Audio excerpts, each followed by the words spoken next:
तो दोस्तों रवीना यहाँ ब्लॉग एडिट कर रही है और मैं रवीना के लिए जो अमरूद लेके आया रवीना के लिए हमें और अभी मजा आएगा ना भिड़ो।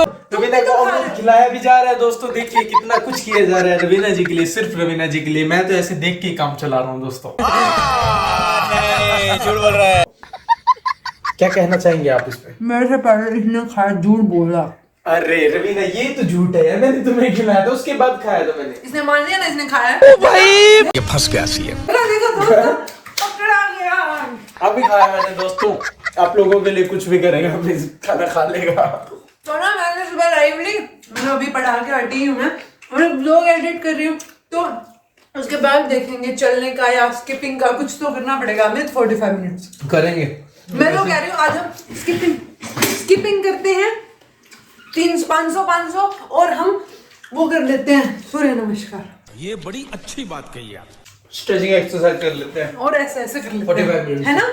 आज ऊपर ही करते हैं, आज बाहर नहीं जाते हैं, ठीक है। कोशिश करेंगे, ठीक है, कोशिश करते हैं। हाँ, कोशिश इन द सेंस मतलब अगर वो नहीं किया पर 45 मिनट तक कुछ ना कुछ तो करना है। करेंगे 45 मिनट्स दिखाते हैं आप लोग। और ये खा लेते हैं और मैं फटाफट एडिट कर लेती हूँ और आपको ये खाने के बाद और एक्सरसाइज के टाइम में। ओके ठीक है। तो जैसा कि आप लोगों को ज्ञात है कि हम 45 मिनट तक फिजिकल एक्टिविटी करते हैं, जिसमें कि आज हमने चूज किया है स्किपिंग करने का और थोड़ी सी स्ट्रेचेबल एक्सरसाइज करने का, जिसके लिए हम ये चटाई भी लेके आए हैं दोस्तों। तो आज संडे है, इसलिए हम लोग जो है थोड़ा सा लेट उठे थे, क्योंकि देर रात तक हमने काम किया था और उसके बाद भी जो है हमने सुबह भी उठ के काम किया था दोस्तों। तो रवीना जी जितनी स्किपिंग करेंगी उससे एक्स्ट्रा मैं करूँगा। 85 तुमने डिस्ट्रैक्ट कर दिया मुझे। नहीं किया दोस्तों मैंने किसी को, मैं सिर्फ बता रहा था आप लोगों को। नहीं मैं एक ही बार में होते रहना। नहीं आ जाओ चीटिंग है ये, तो अमित ने डिस्ट्रैक्ट कर दिया। नहीं मैं ज्यादा कर सकती हूँ अमित से, ठीक है ना। पर ये अमित हमेशा गलत डिस्ट्रैक्ट कर देते हैं जानबूझ के, ताकि रवीना हार जाए।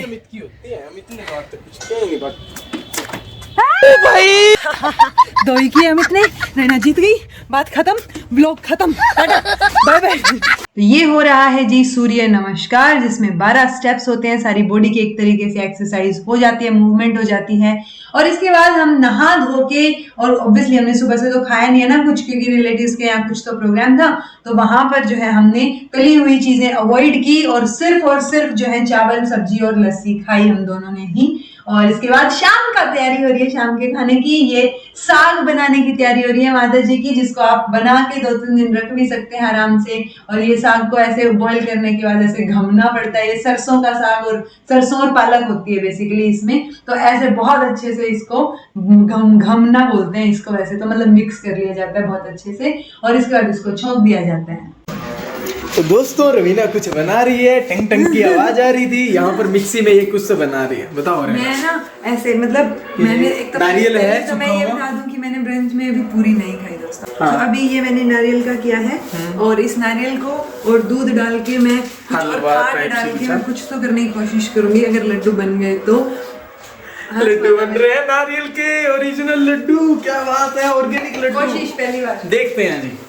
तो दोस्तों ये रेडी है हमारे लड्डू के लिए। ये रवीना ने जो भी बनाया है, राइट, मिक्सचर वगैरह जो भी बनाया मैंने टेस्ट करके देखा मामूली सा और बिल्कुल सही बना है ये। तो कभी कभार खाने के लिए जो है इसमें वो मैं नारियल लिया, ऑब्वियसली नेचुरली हो गया वो, तो उसमें तो क्या ही है, उसमें दूध डाला, उसमें नारियल को थोड़ी देर इसको ऐसे ऐसे किया मामूली से, आधी चम्मच घी डाल के, और उसके बाद जो है इसमें थोड़ा थोड़ा करके दूध डाल दिया। और मलाई है तो बेस्ट है, ठीक है। तो मलाई इतनी ज्यादा थी नहीं हमारे पास क्योंकि गाय का दूध था, तो वो ही डाल दिया, जिसकी वजह से ये ऐसा हो गया। थोड़ी देर बाद ये खांड देखो इतनी ली थी मैंने, उसमें से भी बच गई, तो थोड़ी सी खांड डाली है और अब ये बिल्कुल ठीक है। अब इसको ठंडा होने के लिए रखते हैं।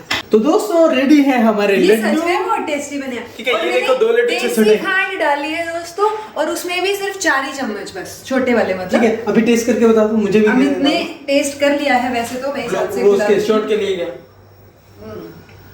और ये यम, एटलीस्ट बाहर वाली और मावे वाली मिठाइयों से तो सही है। वाह टेस्टी बना है दोस्तों, मजे ही आ गए। आप लोग भी बना के देखो, खा के बहुत अच्छे लगते हैं। तो 2 तरीके के बन गए दोस्तों, क्योंकि घर वालों को मीठा कम लग रहा था, जो मुझे और अमित को ठीक लग रहा था। तो ये वाले जो है थोड़े से ये ज्यादा मीठे, मतलब इसमें थोड़ा सा खांड और डाल दी, और ये वाले हमारे हैं दोनों के कम मीठे वाले। तो ये बहुत टेस्टी बने हैं, घर पे बने हैं, हेल्दी हैं एक तरीके से। मतलब ऑब्वियसली आप अति खाओगे, सारी एक बार में खा जाए फिर तो मुश्किल ही होती है हर चीज़ में। पर हाँ, खाने के बाद एक छोटा सा लिया जा सकता है, इसलिए मैंने छोटे छोटे बनाए हैं ताकि ऐसा भी ना हो कि बहुत ज़्यादा खाया जाए।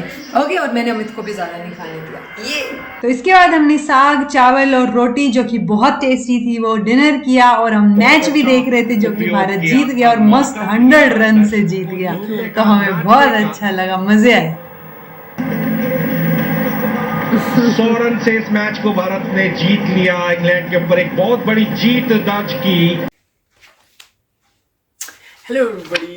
तो हमने दोनों बुक पढ़ लिया। दोस्तों, अमित कुछ बताया उससे पहले मैं बता दूं कि मेरी भूमिका पूरी हो गई है। मुझे बहुत खुशी हो रही है। कल मैं पहला अध्याय पढ़ूंगी गीता का, और इसमें 18 अध्याय हैं। अब तुम बता दो जल्दी से। यही पूरा भारी लग है रहा है ना, भारी भरकम है। तो जी आज मैंने जो पढ़ा है और गीता का भी इंटरेस्टिंग है, मैं बताऊंगी, तो मेरे सुनने के लिए वेट करना। ओके, तो मैं ये कह रहा हूँ कि इसमें जितने भी मैंने अब पढ़ी है आज, तो उसमें लिखा है कि स्टार्ट एट द एपिसेंटर, यानी कि उस जगह से स्टार्ट करो जो आपको लगता है सबसे इम्पोर्टेंट है, कोई भी काम हो। लाइक मुझे अगर एक जो है सूप की रेडी वगैरह लगानी है, some sort of a business हो गया ना वो भी, तो मैं ये सोचूं कि वो मेरी रेडी ऐसी दिखेगी, स्टॉल ऐसी दिखेगी, ये फोटो लगेंगे, लेकिन मेन चीज पे तो ध्यान गया नहीं, सूप, राइट। तो सबसे मेन चीज पे, एपी सेंटर पे ध्यान जाना चाहिए। ओके, कि सूप बढ़िया होना चाहिए, बाकी चीजें तो चेंज भी हो जाएंगी, राइट, नहीं भी सही बनी, लेकिन सूप बढ़िया होना चाहिए। तो इसमें लिख रखा है वहां से स्टार्ट करो। तो ऐसे कोई भी डिसीजन हो, सबसे पहले वो चीज सोचना कि इसके बिना तो काम नहीं चलेगा ना, सूप के बिना कैसे काम चलेगा।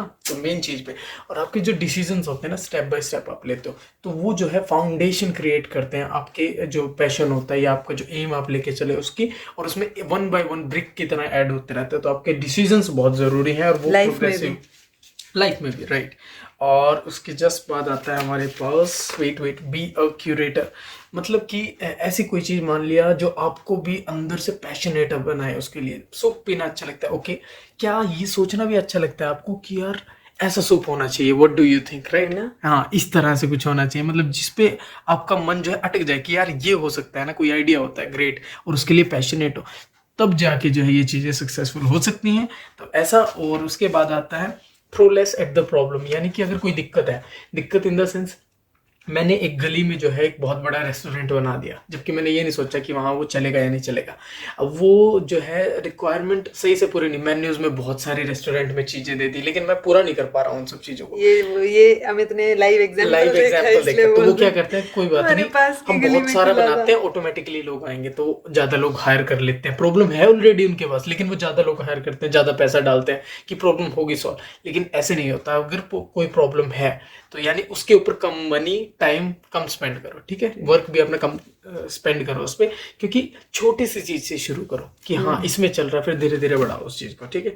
उसके बाद हम आते हैं focus on what will not change. Page का अमित इतना सारा पढ़ लेता है, बताइए sir. Focus on what will not change, यानी जो चेंज नहीं होगा उसके ऊपर फोकस करें। जैसे टूथब्रश है, वो तो चाहिए ना लोगों को, वो तो ऑब्वियसली शूज चाहिए ना।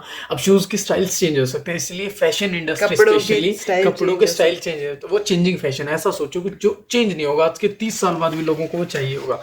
और उसके बाद आता है, आप कोई एक चीज क्रिएट नहीं करते, लाइक बिजनेस में या किसी भी चीज में, उसके साथ कोई ना कोई बाय प्रोडक्ट आता है। तो आप सोचो जो वेस्ट चीजें, वेस्ट नहीं तो उसके अलावा एक चीज को करने के बाद अदर चीजें जो उसमें से निकलेंगी, क्या उससे भी आप कुछ क्रिएट कर सकते हो और बेटर चीजें बना सकते हो। ऐसा बेसिकली सारी चीजों को यूटिलाइज करना। यस। तो दोस्तों, भगवत गीता में मुझे लगता है अब तक की सबसे इम्पोर्टेंट बात मैंने पढ़ी है। इन्होंने ये बोला कि जब आप जो है मरते टाइम, यानी अपने अंतिम टाइम पे मेरा स्मरण करेंगे, यानी कृष्ण जी बोल रहे हैं ये बात कि भगवान का स्मरण अगर आप करेंगे तो आप उन तक पहुंच पाएंगे, ठीक है। यानी आत्मा जो है वो ये वाला शरीर छोड़ के दूसरे शरीर में प्रवेश करती है। यानी हमारा शरीर क्या है, भौतिक है, आध्यात्मिक नहीं है, मतलब हम मटेरियल हैं एक तरीके से। तो वो किसी और मटेरियल में प्रवेश कर जाएगी हमारी आत्मा, वो अमर है, ऐसा इनका कहना है।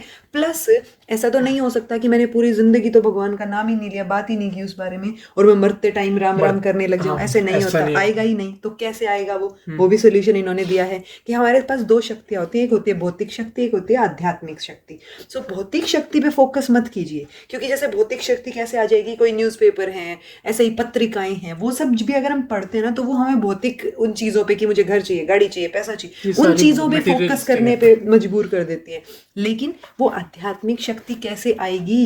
वो आपको आएगी वेद पढ़ने से, पुराण पढ़ने से। सो आपको ऐसी ऐसी चीज़ें पढ़नी चाहिए, गीता पढ़नी चाहिए। अब पॉइंट ये है कि इतने सारे जैसे 4 वेद हैं, उसमें भी बहुत सारी चीज़ें हैं, कैसे पढ़ोगे, राइट? और हमें काम भी करते रहना है अपना, उसके साथ साथ पढ़ना है। तो भगवत गीता पढ़ लो, ये सारी चीज़ों का सार है, स्वयं भगवान के मुख से निकली हुई चीज़ें हैं, ऐसा इसमें लिखा हुआ है कि और कुछ नहीं तो सिर्फ भगवत गीता पढ़ लो, तो पढ़ लो या सुन लो, दोनों ही एस्पेक्ट में वो आपको फायदेमंद रहेगी। और कभी भी ऐसा नहीं है, बोलते भगवान कृष्ण या ये गीता कि आप जो है सब कुछ छोड़ के मेरा स्मरण करने लग जाओ, नहीं, आपको काम करते करते मेरा स्मरण करना है। जैसे मान लो प्रेमी प्रेमिका बोल रखा है, मान लो गर्लफ्रेंड बॉयफ्रेंड है या हस्बैंड वाइफ है, कि वाइफ मान लो घर पे है या हस्बैंड घर पे, तो वो पूरा दिन काम करते करते ये भी तो सोच रहे हैं ना कि ठीक है भाई शाम को मेरा पार्टनर आएगा, बैठेंगे, बात करेंगे, राइट? सो ऐसे ही आपको काम करते करते भगवान के बारे में सोचना है, ठीक है? सो ये चीज़ें इसके अंदर मेंशन थी। अभी हम अध्याय के बारे में पढ़ेंगे। इन्होंने 2 चीज़ों को इंपॉर्टेंट बताया, एक गंगा जल, जैसे मरते टाइम भी बाद में गंगा जल देते हैं ना, और या फिर जो है ये भगवत गीता। और गंगा जल और भगवत गीता में से भी अगर एक इंपॉर्टेंट चूज़ किया जाए तो वो होगी भगवत गीता, और वही चीज़ इसमें बता रखी है। ये एक ही चीज़ पे फोकस करते हैं, मतलब आज के युग में लोगों को एक शास्त्र चाहिए, एक ईश्वर चाहिए, एक धर्म चाहिए, ऐसा है ना? तो वो एक क्या होना चाहिए? वो कृष्ण होना चाहिए, ऐसा इन्होंने लिखा। और उनकी एक ही प्रार्थना होगी, हरे राम हरे कृष्ण कृष्ण कृष्ण हरे हरे। ओके, और मैं एक चीज और ऐड करना तो चाहूंगा इसलिए केवल एक ही काम आपको करना है, आपके कर्म करने के साथ साथ भगवान की सेवा। ठीक है, मैं एक लाइन ऐड कर दूं इसमें। जैसे रवीना ने बोला कि मरते टाइम जो है ध्यान होना चाहिए भगवान का, तो वो इतना आसान नहीं होता, क्योंकि आपने पूरी लाइफ उन मटेरियलिस्टिक चीजों में डेडिकेटेड कर दिया, और एंड में तो मरते टाइम आपको होता है ना, मैं जा रहा हूँ, इसका ख्याल कौन रखेगा, ये कैसे होंगे, इतने मेरी सारे विल काम कैसे हैं, बटेगी, मेरी प्रॉपर्टी किस कौन लेगा। माँ बाप को अपने बच्चों की चिंता होती है, बच्चों को माँ बाप की या अदर टेंशन, तो ऐसी चीजें होती है, तो उन्हीं चीजों पे ध्यान जाता है अगर पूरी जिंदगी वही सोची है तो। काम होता है। सो वो इन्होंने बोला है। और इन्होंने ये भी बोला है कि कैसे पता चलेगा ये सच है? मैं बोल रहा हूँ, जैसे अर्जुन ये मानता है कि जो आपने बोल दिया ठीक है, मैंने मान लिया, वही परम सत्य है, तो जब इसमें लिखा हुआ है तो उसको मान लो। अगर आप मान लोगे तो भगवान कृष्ण जो हैं वो आपको विश्वास दिलाते हैं कि आपको उनकी प्राप्ति होगी। कैसा लगा? क्या होता है आज वाली तो भूमिका तो क्या अच्छा गई भूमिका, एंडिंग सी थी ना भूमिका की। तो अब एक एक अध्याय में अलग अलग चीजें सीखने को मिलेंगी। तो वो अध्याय एक कहानी की तरह पढ़ेंगे हम। कल से ब्रश कर ली है, चीजें हो गई हैं, और आज तो मैंने खाना भी कम ही खाया है दोस्तों, और जो छोटे छोटे 2 लड्डू खाए हैं वो भी मस्त थे, बहुत अच्छा सब्स्टिट्यूट है बाहर की चीजों का। तो एटलीस्ट चलिए जी, तो इसी के साथ ये ब्लॉग यही समाप्त होता है। हम आपसे मिलते हैं अगले ब्लॉग में कुछ नई चीजों के साथ, नई लर्निंग के साथ। ठीक है, और तब तक के लिए be happy, keep smiling, be optimistic, good night. Good night.